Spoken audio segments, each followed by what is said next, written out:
بہت سارے لوگ اس بات کو کہتے ہیں کہ اللہ تعالیٰ تو رحیم ہے، اللہ تعالیٰ تو کریم ہے، وہ تو کرم کرنے والے ہیں، وہ رحم کرنے والے ہیں۔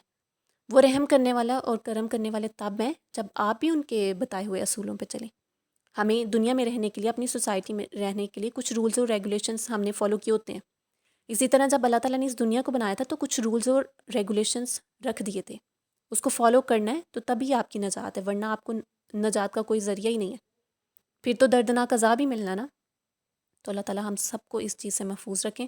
جو ہم میں صاحب نصاب ہیں، اللہ تعالیٰ ان سب کو توفیق دیں کہ وہ زکوٰۃ ادا کریں، اور اگر جس کو نہیں پتہ وہ آج کے لیکچر سے اس کو سیکھے۔ ہاں، اور کچھ لوگوں کو نہیں پتہ ہوتا کہ زکوٰۃ ہم نے کس طرح سے ادا کرنی ہے، کس کس چیز پہ زکوٰۃ ہو سکتی ہے، کتنے % ہم نے دینی ہے، اور کچھ لوگ اس کے بارے میں بہت غلط نظریات بھی رکھتے ہیں زکوٰۃ کے بارے میں، کہ آپ نے سونا پہن لیا تو پھر زکوٰۃ نہیں ہوگی، آپ نے یہ کر لیا تو پھر زکوٰۃ نہیں ہوگی، آپ رہ رہے ہیں۔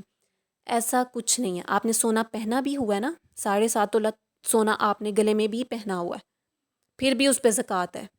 یہ نہیں کہ آپ نے اس کو یوز کر لیا تو پھر اس پہ زکوٰۃ نہیں ہوگی، ہے تو صحیح نا آپ کے پاس، اس پہ زکوٰۃ ہوگی۔ تو اللہ تعالیٰ ہم سب کو اس طرح کی باتوں سے محفوظ رکھیں، ہم سب کو توفیق دیں اپنی راہ میں خرچ کرنے کی۔ زکوٰۃ کی اقسام کیا کیا ہیں؟ سب سے پہلے تو آپ نے دیکھنا ہے کہ سونا چاندی پہ زکوٰۃ ہوتی ہے، ٹھیک۔ پھر اس کے بعد جو آپ کی زمین کی پیداوار ہے، یعنی کہ جو فصلیں وغیرہ اس سے آپ کو جو حاصل ہوتا ہے مال، اس پہ زکوٰۃ ہے۔ تجارت کا مال ہے، اس پہ زکوٰۃ ہے۔ جانور ہیں آپ کے پاس جتنے، اس پہ زکوٰۃ ہے، مویشی جتنے ہیں۔ اب سونے کی زکوٰۃ کیا ہے؟ کب آپ نے دینی ہوتی ہے؟ جب کتنا سونا ہو، 7.5 تولہ سونا ہو، یعنی کہ 87 گرام سونا آپ کے پاس ہو تو آپ نے زکوٰۃ دینی ہے، واجب ہے زکوٰۃ آپ پہ، آپ نے دینی ہی دینی ہے، اس میں کسی صورت معافی نہیں ہے آپ کو۔ پھر چاندی کا آ جاتا ہے، تو آپ کے پاس 52 تولے چاندی ہو، آپ کے پاس 52 تولے چاندی ہو تو آپ نے زکوٰۃ دینی ہے۔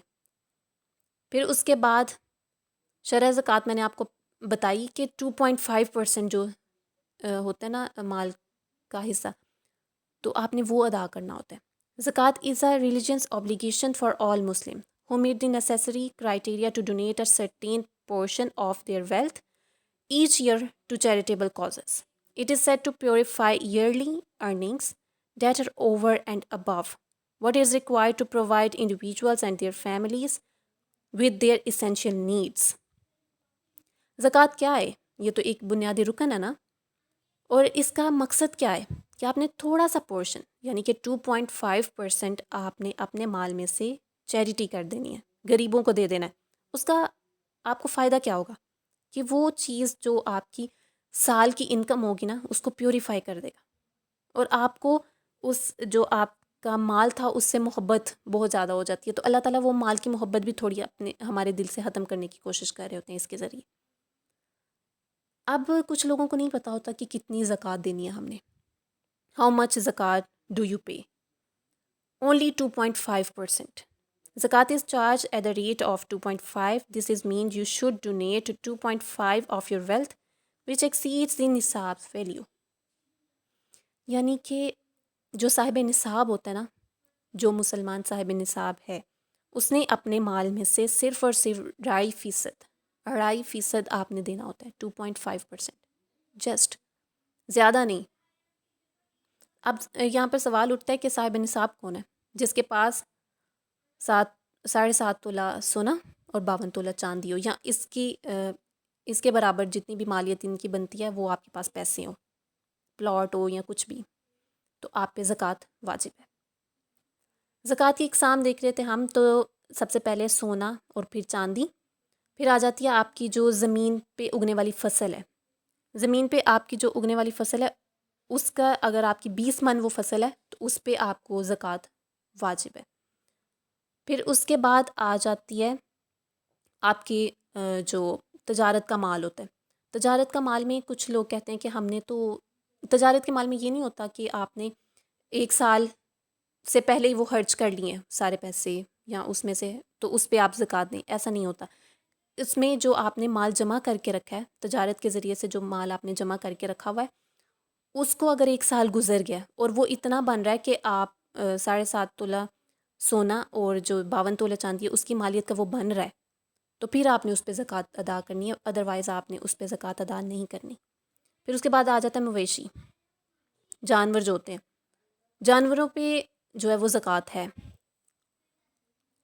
جس طرح کہ اگر آپ کے پاس 5 اونٹ ہیں تو آپ نے 1 بکری زکوٰۃ اس کی بنتی ہے، 10 اونٹ ہیں تو 2 بکریاں، اور 40 بکریوں سے کم اگر آپ کے پاس بکریاں ہوں نا، 40 بکریوں سے کم، تو اس پہ زکوٰۃ نہیں ہے۔ اگر 40 سے زیادہ ہوں تو اس پہ زکوٰۃ بنتی ہے۔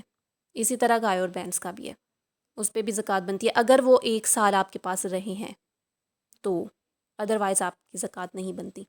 پھر اسی طرح جو کرائے پر مکان دیے جاتے ہیں نا کرائے پہ، تو اس پہ آپ نے، اس پہ زکوٰۃ نہیں ہوتی جو کرائے پہ آپ نے مال دیا ہوا ہے، یعنی کہ جو آپ نے اپنا مکان دے دیا ہوا ہے کرائے پہ، اس پہ زکوٰۃ نہیں بنتی۔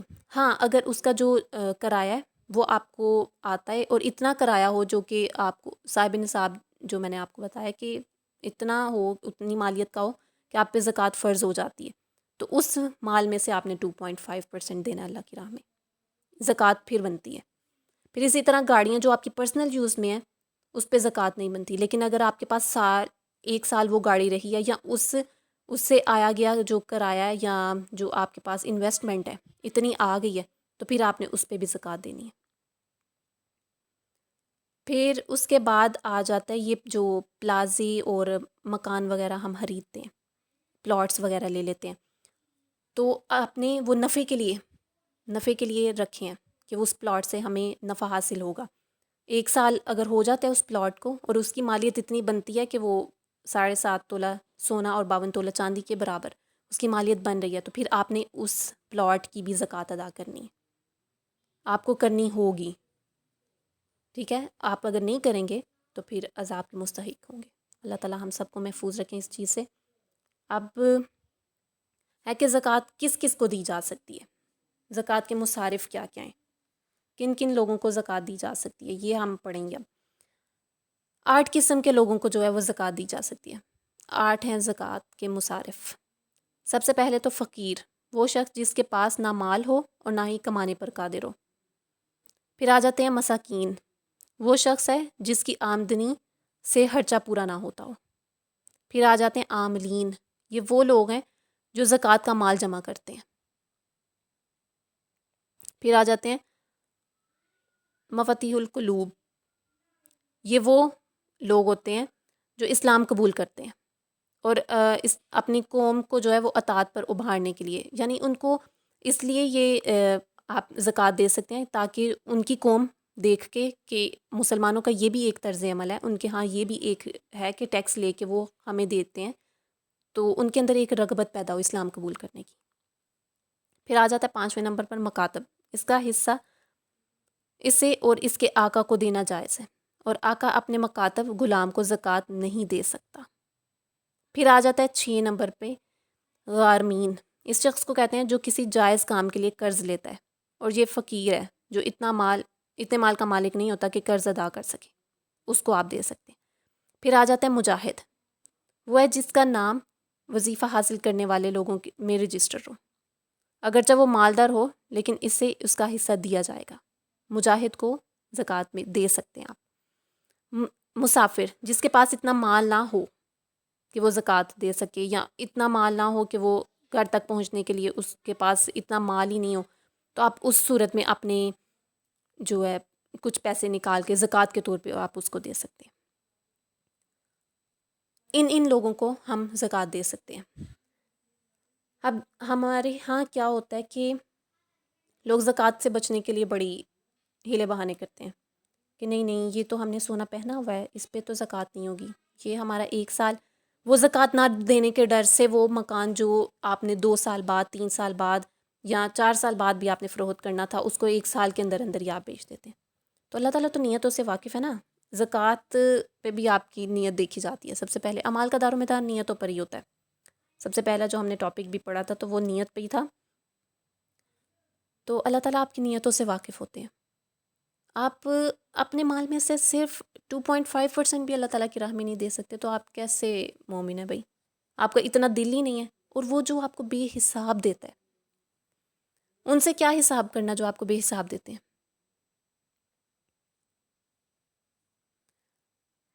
وہ علامہ اقبال کا شعر ہے نا کہ چھوڑ دے اقبال گن گن کر تسبیح کو پڑھنا، اس سے کیا حساب کرنا جو بے حساب دیتا ہے۔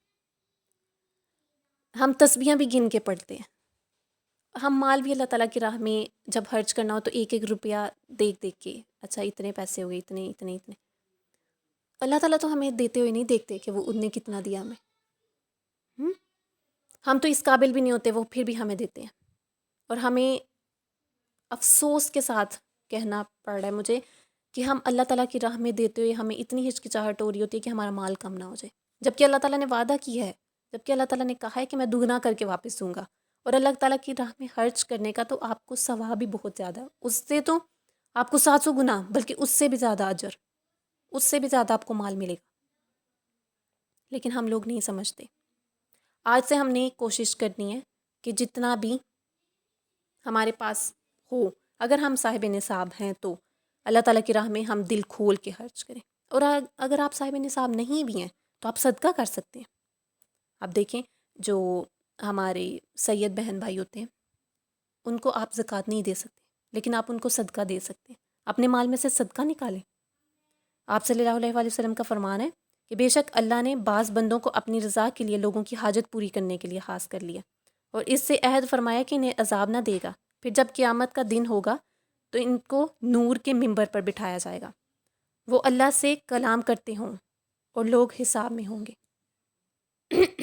دیکھیں کتنا بڑا اجر ہے کہ جو لوگ اللہ تعالیٰ کی راہ میں بندوں کو دیتے ہیں نا، یہ سوچ کے زکوٰۃ کے علاوہ، یہ صدقے کی بات کر رہی ہوں میں، زکوٰۃ کے علاوہ آپ دیتے ہیں کسی کو، تو ان کے لیے اللہ تعالیٰ نے کیا فرمایا، آپ صلی اللہ علیہ وسلم کیا فرما رہے ہیں کہ اللہ تعالیٰ ان کو ایسے بندوں سے راضی ہوتا ہے ان کی حاجتیں پوری کرنے پہ، اور ان سے اللہ تعالیٰ کا عہد ہے کہ انہیں عذاب نہیں دیا جائے گا، اور ایک طرف لوگ کھڑے ہوں گے حساب کتاب کے لیے، اور وہ نور کے ممبر پر بیٹھے ہوں گے اور اللہ تعالیٰ سے باتیں کر رہے ہوں گے۔ کتنا اجر ہے نا اس چیز کا، ہم لوگ نہیں سمجھتے اس چیز کو۔ اب زکوٰۃ نہیں بھی ہے، ہم تو زکوٰۃ دینے پہ اتنا ہمیں ہو جاتا ہے کہ ہم نے 2.5% کس طرح نکالنا ہے، صدقہ تو بہت دور رہ جاتا ہے، وہ تو فرض نہیں ہے نا، وہ تو نفلی عبادت ہے، ہم فرض ہی پورا نہیں کر رہے تو نفل تو دور رہ جاتے ہیں۔ اللہ تعالیٰ ہم سب کو توفیق دیں اس چیز کی۔ آپ صلی اللہ علیہ وآلہ وسلم نے فرمایا کہ اللہ کے کچھ بندے ہیں کہ لوگ گھبرائے ہوئے اپنی حاجتیں ان کے پاس لاتے ہیں، یہ بندے قیامت کے دن عذاب الہی سے امن میں ہوں گے۔ دیکھیں آپ صلی اللہ علیہ وآلہ وسلم نے کتنی پیاری حدیث بیان کیا نا کہ کچھ لوگ جو ہے نا، وہ کچھ لوگوں کو اللہ تعالیٰ نے خود اپوائنٹ کیا ہوتا ہے اس چیز کے لیے کہ وہ لوگوں کی حاجتیں پوری کریں، لوگ ان کے پاس دوڑے آتے ہیں، چاہے وہ مورل ہو چاہے وہ فائنینشیلی ہو، وہ پوری کر رہے ہوتے ہیں۔ اور ایسے لوگوں کے بارے میں اللہ تعالیٰ کیا کہتے ہیں کہ قیامت کے دن انہیں عذاب نہیں دیا جائے گا، بلکہ وہ امن میں ہوں گے، وہ سکون میں ہوں گے، اور وہ نور کے ممبر پر بیٹھے ہوں گے، اللہ تعالیٰ سے باتیں کر رہے ہوں گے۔ کتنا اجر ہے نا اس چیز کا، ہم نہیں سمجھتے۔ تو آج سے ہم سب نے کوشش کرنی ہے کہ اگرچہ ہم پہ زکوٰۃ واجب ہے یا نہیں ہے، لیکن اللہ تعالیٰ کی راہ میں دینا یہ دل کو غنی کرتا ہے، ہمارا دل اس سے سخاوت آتی ہے، ہمارے دل میں، ہمارے اندر ایک جذبہ پیدا ہوتا ہے دینے کا اللہ کی راہ میں، اور نہیں تو کچھ روپے اپنے مال میں سے نکال کے اللہ تعالیٰ کی راہ میں دینا سیکھیں، کیونکہ جب اس نے دینا بند کر دیا نا تو ہمارے پاس کوئی راستہ نہیں بچے گا۔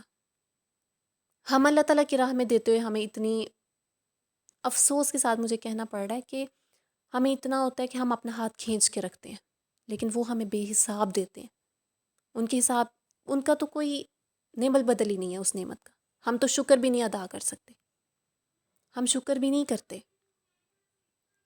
تو اللہ تعالیٰ ہم سب کو توفیق دیں صدقہ دینے کی، کیونکہ ہمارے سید بہن بھائی جو ہیں انہیں صدقے کی ضرورت ہوتی ہے، انہیں زکوٰۃ نہیں لگتی، تو ہم نے صدقہ بھی دینا ہے اور زکوٰۃ بھی ادا کرنی ہے انشاءاللہ تعالیٰ۔ اللہ تعالیٰ ہم سب کو اس چیز کی توفیق دیں اور قیامت کے دن ہم سب کو صالحین اور صابرین میں سے اٹھائیں، آمین انشاءاللہ۔ جزاکم اللہ خیرا کثیرا فی الدنیا والآخرہ۔ اللہ حافظ۔